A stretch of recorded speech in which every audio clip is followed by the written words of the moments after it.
अस्सलाम वालेकुम। Karachi mobile market के अंदर एक नौजवान यूट्यूबर टिकटॉकर उसको गोली मार दी गई। अब गोली मार दी गई, इसके पीछे जिम्मेदार कौन है? सारी कहानी क्या है? क्या ऐसा मामला हुआ कि उसको मौत का सामना करना पड़ गया? क्या नौजवानों को अब अपनी जेब में टिकटॉकर यूट्यूबरों को असला लेके घूमना पड़ेगा? क्या पुलिस वाले यूट्यूबरों की, टिकटॉकरों की या किसी भी आम शहरी की मदद करते हैं? नहीं करते।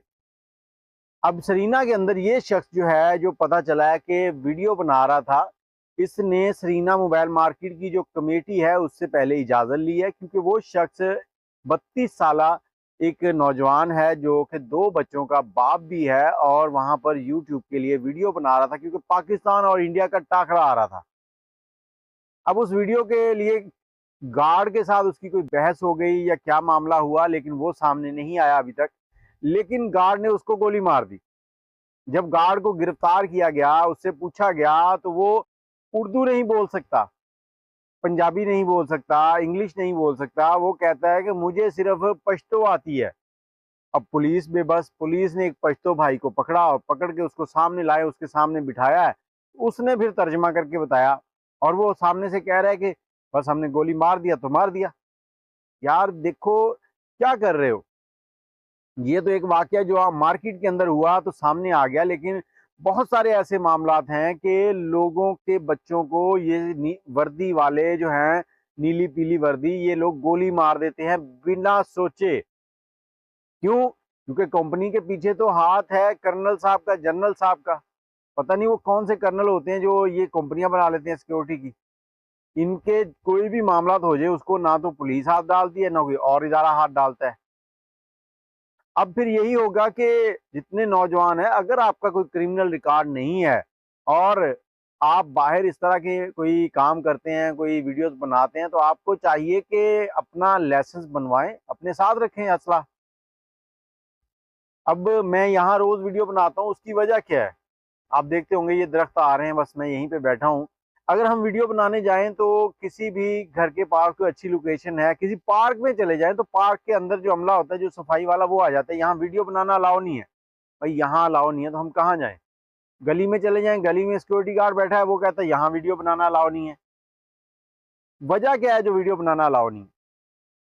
और ऊपर से इन सिक्योरिटी गार्ड कंपनियों ने जो गार्ड रखे होते हैं, उनको ना तो असला चलाने की तरबियत दी जाती है, ना ही वो पढ़े लिखे होते हैं, ना ही उनको कोई कम्युनिकेशन स्किल्स होते हैं दूसरों से बातचीत का। उनको बस ऐसे ही, ये जितने भी सिक्योरिटी गार्ड देखे होंगे आपने, इनको गुस्सा बहुत आता है। डिप्रेशन के मरीज जो होते हैं उनको उठा के ये लोग सिक्योरिटी गार्ड की कंपनियों में लगा लेते हैं।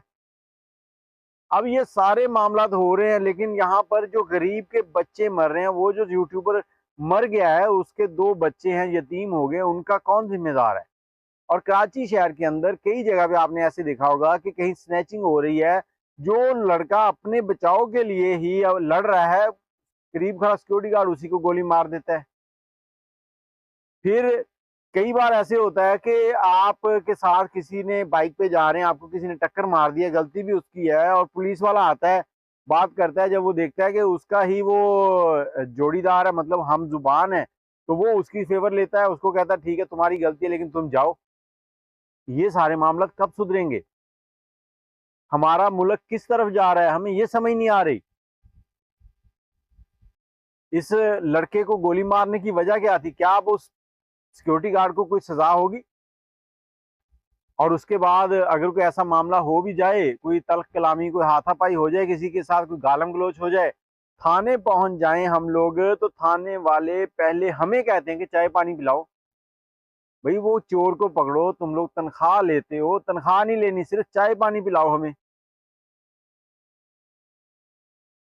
समझ से बाहर है। अब फिर एक वक्त आएगा कि जब ये नौजवान उठेंगे, तो ये नौजवान कुछ ऐसा करेंगे, तो फिर तुम लोगों को तकलीफ होगी कि बेगुनाह को इन्होंने कुछ कह दिया।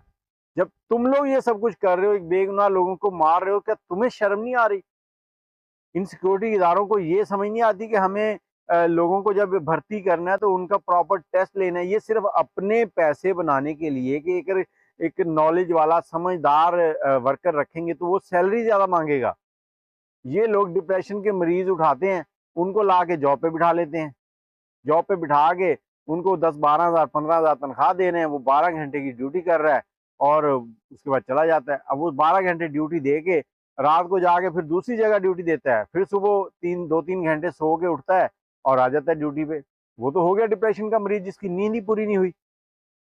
इन लोगों ने दूसरे इलाकों के सिक्योरिटी, एक तो होता है ना लोकल लोग रखे हो तो फिर भी है, बाहर के इलाकों के सिक्योरिटी गार्ड रखे होते हैं जिनका ना तो ये उनको कोई रिहाइश देते हैं ना कुछ, इनको नहीं पता होता है 12 घंटे के बाद कहाँ गया। और अक्सर तो ऐसे होते हैं जो उसी कंपनी में 30 दिन जो है ड्यूटी कर रहे हैं, जिसमें से वो 30 दिन की बजाय 56 दिन ड्यूटी करते हैं, सिर्फ 4 दिन छुट्टी करते हैं। 56 दिन कैसे हो गए 30 दिन के? ये 30 दिन, 30 रातें ड्यूटी की और दिन के टाइम भी ड्यूटी कर रहे हैं। वो 30 और 24 और 26 56, इस तरह से काम चल रहे हैं।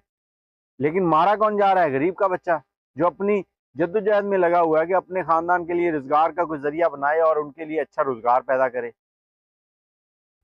तो फिक्र करें इस पे, हमारे जो इदारे हैं इनको सोचना चाहिए। और बाकी पुलिस जो है ना, उससे इंसाफ की उम्मीद ना रखें।